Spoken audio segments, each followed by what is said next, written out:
मैं आर के श्रीवास्तव। आज 20 दिसंबर है और आज के न्यूज़पेपर की जो इम्पोर्टेंट कटिंग्स हैं उनको लेकर मैं आपके सामने उपस्थित हूँ। तो पहली जो कटिंग आज जनसत्ता का जो संपादकीय है, उन्होंने अपना विषय बनाया है, फिर मंडराता खतरा। तो देखिए, इसके पहले भी कई बार चर्चा हुई है। चाइना ने जो ज़ीरो कोविड पॉलिसी को अडॉप्ट किया, पूरे यूरोप ने और इंडिया ने भी ज़ीरो कोविड पॉलिसी पर नहीं चल रहे हैं। भारत सरकार भी कि हमारी पॉलिसी है कि नहीं, कोविड ख़त्म होने वाला नहीं है, इसके साथ हमें चलना है। तो इसके साथ चलना है तो किस तरह अपने लाइफ़स्टाइल को इसके साथ एडजस्ट किया जाए। चाइना ने ज़ीरो कोविड पॉलिसी अपनाई और काफ़ी ज़्यादा वहाँ पर लॉकडाउन से संबंधित जो कदम उठाए गए। तो आज देखिए, लिखा है कि अब फिर चीन से खबरें आ रही है, वह एक तरह से सतर्क रहने की चेतावनी है ताकि समय रहते कोरोना के फैलाव को रोका जा सके। गौरतलब है कि कुछ समय पहले चीन कोरोना को पूरी तरह शून्य करने की नीति पर चल रहा था और इसी वजह से वहाँ सार्वजनिक जीवन और गतिविधियों को लेकर कई स्तर पर अब भी सख्ती कायम थी। कई जगहों पर पूर्णबंदी जैसे हालत थे, पूर्णबंदी यानी लॉकडाउन। लेकिन लगातार बंदिशों से जब वहाँ लोग परेशान हो गए और इसका विरोध करने लगे, तब सरकार ने कुछ हद तक प्रतिबंधों में छूट दे दी। संक्रमण के मामलों में सीमित होने के दौर में यह एक स्वाभाविक स्थिति थी।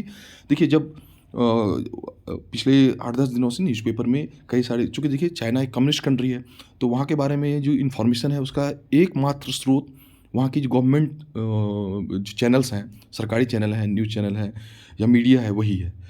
तो चाइना में विरोध प्रदर्शन जल्दी होता नहीं है, लेकिन वहाँ पर इस बार लोग इतना ऊब गए कि लोगों ने खुलकर विरोध किया और जब छूटें दी गई तो हालत बिगड़ने लगे। देखिए, लिखा हुआ है कि चीन में स्थिति नियंत्रण से बाहर जा रही है और इसको लेकर भारत सरकार भी पूरी तरह से एक्शन में है। कल स्वास्थ्य मंत्री हमारे मनसुख मांडविया साहब, तो उन्होंने बैठक की और उसमें तो एक बार फिर से थोड़ा सतर्क रहने की ज़रूरत है। हालांकि भारत में कोविड का वैक्सीनेशन जिस सफलता से हुआ है तो हम अच्छी स्थिति में है। अगली कटिंग जो मैंने ली है, नेपाल में चुनाव हुए, आप सबको पता है, कई बार मैंने कटिंग डाला है इसमें।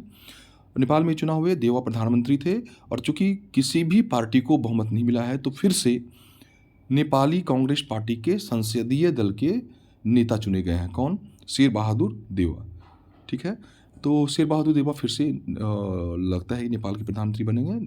कौन सी पार्टी से हैं ये? नेपाली कांग्रेस पार्टी।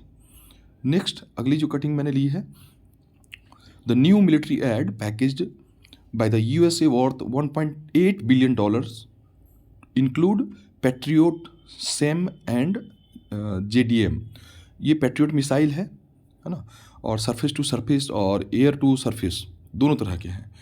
तो देखिए कितने का है ये, the military add will rich $1.8 billion. तो ये एक बड़ा डेवलपमेंट है और निश्चित रूप से भाई देखो, जो वॉर हुआ है जब से तब से सभी देशों को परेशानी हुई है। एकमात्र देश अमेरिका है जिसे फ़ायदा हो रहा है।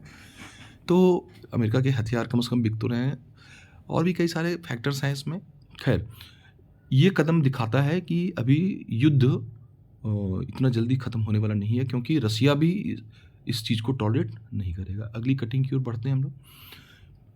ये जनसत्ता की मुख्य पृष्ठ है, हेडलाइन है ये, ओमिक्रॉन के BF7। देखिए, ये जो वेरिएंट है उसका नाम BF7 है। ओमिक्रॉन के BF7 वेरिएंट के देश में अब तक 3 मामले। मनसुख मांडविया के बयान पर बिफरी कांग्रेस। मनसुख मांडविया ने उन्होंने निवेदन किया है कि जो भारत जोड़ो यात्रा है तो उसको रोक दिया जाए। तो स्वाभाविक है, बिफरना तो स्वाभाविक ही है। खैर, अगली कटिंग को लेते हैं। इकोनॉमिक्स, जो इकोनॉमी से है, coordinated approach between government and RBI on price rise. तो आप सबको पता है कि भारत में जो मुद्रास्फीति है या किसी भी देश में, तो मुद्रास्फीति इन्फ्लेशन को बैलेंस करने के लिए हाउ टू चेक इन्फ्लेशन, कैसे बैलेंस करें इसको, तो इसके लिए मॉनेटरी पॉलिसी को टाइट किया जाता है। तो बाई मॉनेटरी पॉलिसी जो आरबीआई करती है and by fiscal policy government भी अपने एक्सपेंडिचर को बैलेंस करती है। तो दोनों का अप्रोच होना चाहिए इसमें पॉजिटिव। तो यहाँ पर जो हमारे गवर्नर साहब हैं उन्होंने कहा है कि coordinated approach between government and RBI on price rise, government equally serious about taming inflation. यानी अच्छी तालमेल है, सरकार के साथ इनकी अच्छी तालमेल है। The reserve bank of India monetary policy committee, MPC के बारे में कई बार मैंने चर्चा की है कि मॉनेटरी पॉलिसी में की रिव्यू जो है वो मॉनेटरी पॉलिसी कमेटी करती है। तो यहाँ पर एमपीसी के बारे में उन्होंने कहा है कि हमने जो रेपो रेट को बढ़ाया है 6.25% अभी है, 35 बेसिस पॉइंट बढ़ाया गया था रेपो, तो अभी 6.25% है रेपो रेट। अगली कटिंग की ओर बढ़ते हैं हम लोग। देखिए एक और इकोनॉमी का न्यूज़ देखते हैं। नीति आयोग के पहले उपाध्यक्ष रहे हैं, इसलिए मैंने देखिए इससे कितने क्वेश्चन बनेंगे आपको, इससे एक क्वेश्चन बनेगा नीति आयोग के पहले अध्यक्ष। तो अध्यक्ष तो पीएम होते हैं एक्स ऑफिशियो, तो नरेंद्र मोदी। नीति आयोग के पहले उपाध्यक्ष अरविंद पनगड़िया। नीति आयोग के अभी कौन है उपाध्यक्ष, तो सुमन बेरी हैं। तो इस तरह के क्वेश्चन आपको इससे बनेंगे, इसलिए मैंने इसमें डाला है ताकि स्ट्राइक करे आपको। दूसरी, नीति आयोग के पूर्व उपाध्यक्ष अरविंद पनगड़िया ने कहा कि चालू वित्त वर्ष यानी 2022-23 में भारत की अर्थव्यवस्था 7% से अधिक की दर से बढ़ेगी। उन्होंने यह भी कहा है कि जो मंदी है, उन्होंने कहा है कि जो मंदी है न तो अभी तक मंदी की जो आशंका है अभी तक न तो अमेरिका और न ही यूरोपीय यूनियन में आया है, इसलिए इससे घबराने की ज़रूरत नहीं है।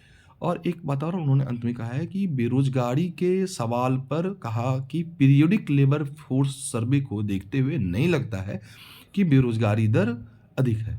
अब यहाँ पर देखिए PLFS periodic labour force survey, तो PLFS के जो आंकड़े आते हैं तो जरा सा इसके बारे में अगर आपके पास किन्हीं को जानकारी हो तो ग्रुप में शेयर करेंगे।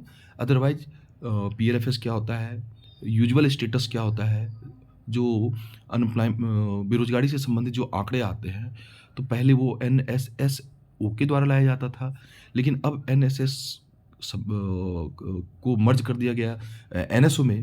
तो ये सारी जानकारियाँ एक बार फिर से आपके दिमाग में आ जाए, इसलिए मैं ऐसे कटिंग्स को लाता हूँ। अगली कटिंग की ओर बढ़ते हैं हम लोग।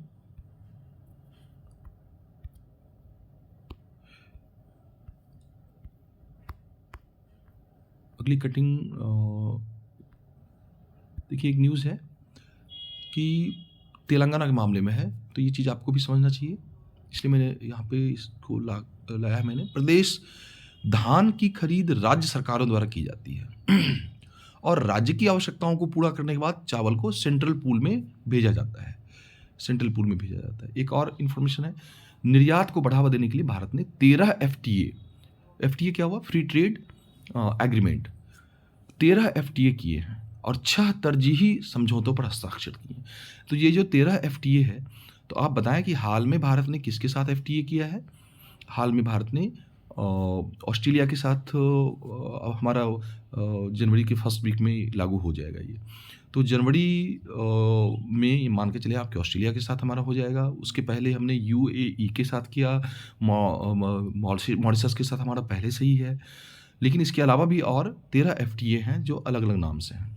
खैर, एक और है, FDI मानदंडों के उल्लंघन के आरोप में ED ने, इन्फोर्समेंट डायरेक्टोरेट होता है ये ED, आप सबको पता होगा, ED प्रवर्तन निदेशालय जिसको बोलते हैं हम लोग, तो ED और फेमा के प्रावधान, तो ये भी